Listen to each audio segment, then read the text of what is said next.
getting hung up and pummeled in the dirt, to getting knocked out cold and carried off on a stretcher. These are the 10 most grueling bull riding moments ever. At number 10, Mike Lee hung up on Navasota and the bull started throwing everyone who tried to help. Well, again, this is going to go down and this is going to make a lot of... Navasota flung Mike into the air and sent the bullfighters flying right along with him. Glad everybody was able to walk away. Frank Newsom takes a shot. Dennis Johnson, the other bullfighter, went down.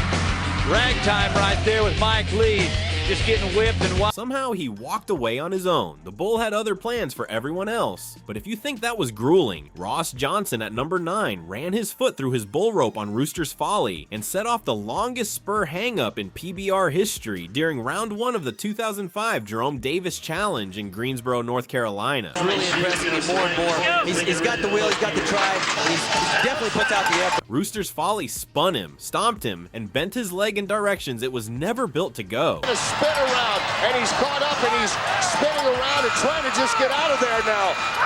Man, his foot is wrapped, and every time that bull goes around, it's going to wrap his foot even more. He is in a bad, his foot is going to... It took nearly every bullfighter on the floor to get him loose. You can see Smith on this, is trying to grab the They're going to have to cut the rope. They're going to have to cut the rope regardless.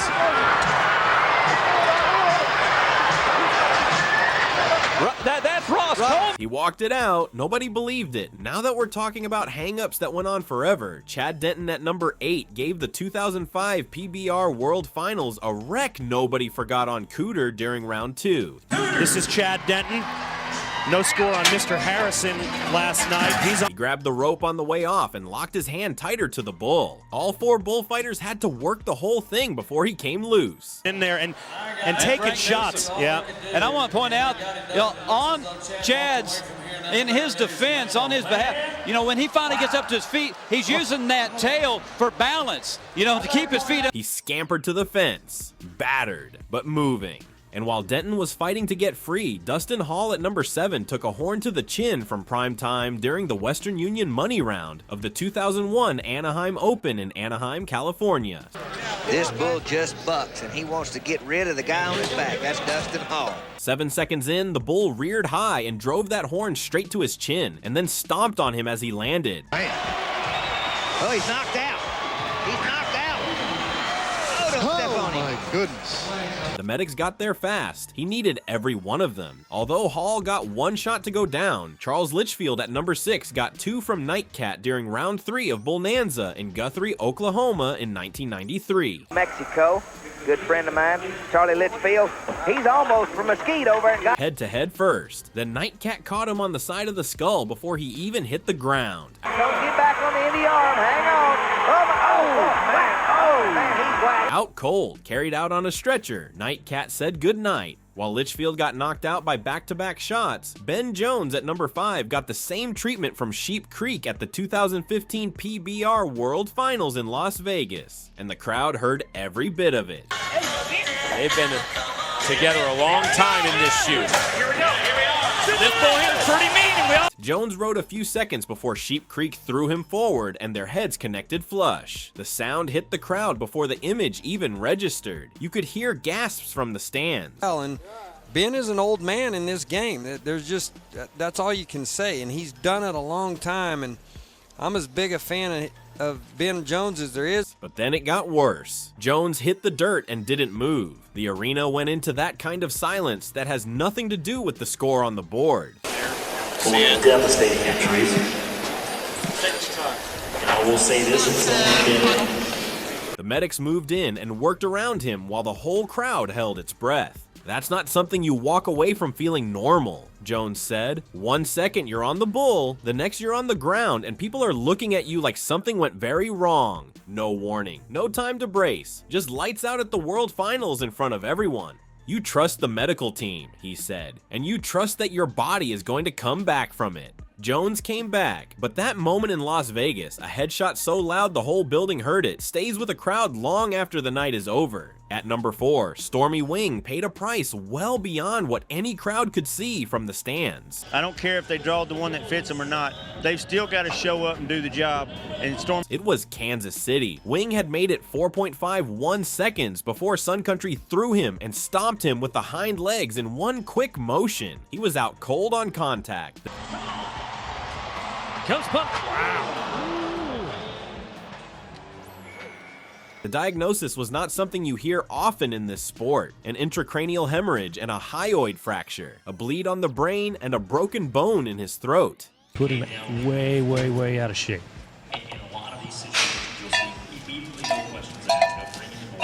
I don't remember any of it, Wing said. You wake up and people are telling you what happened and it doesn't feel real, like it happened to someone else entirely. That kind of injury demands patience, whether you're ready for it or not. I had to sit with it, he said. Ask myself some real hard questions about what came next. But at the end of all of it, I knew what I wanted. I wanted to ride again.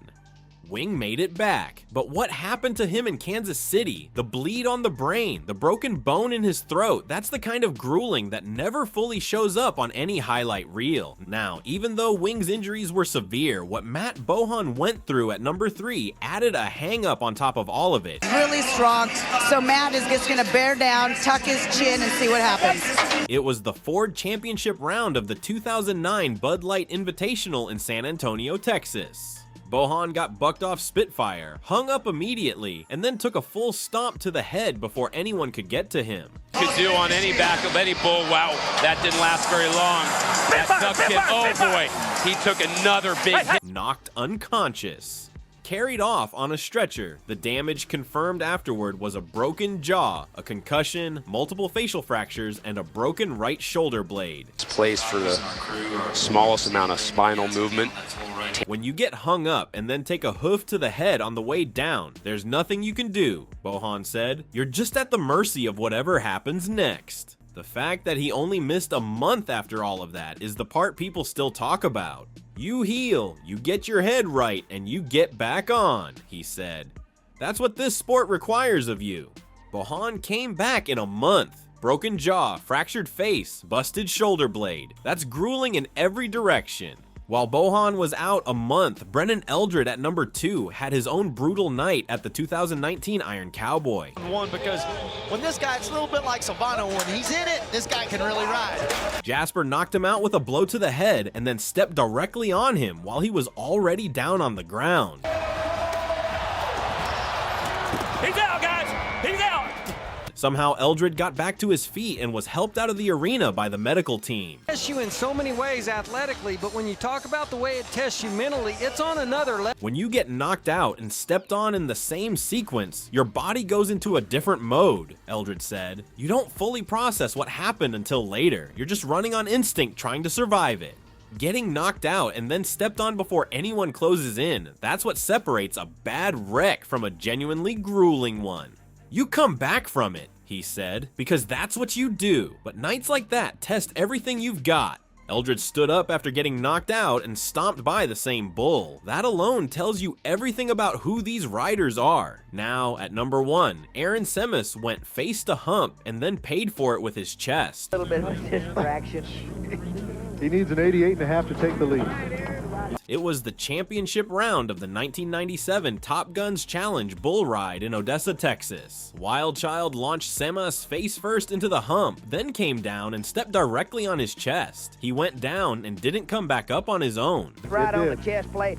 Now, watch this right here. This is what that right. The stretcher came out. The crowd that had been loud all night went quiet in the way crowds do when something crosses a line. That step on that bull when that bull came around, that was a little bit scary. A hoof to the chest in bull riding is never just painful. The heart sits right there behind that bone, and when a bull's full weight comes down through one hoof at speed, everything in that cavity takes the hit. You go numb immediately, Samas said.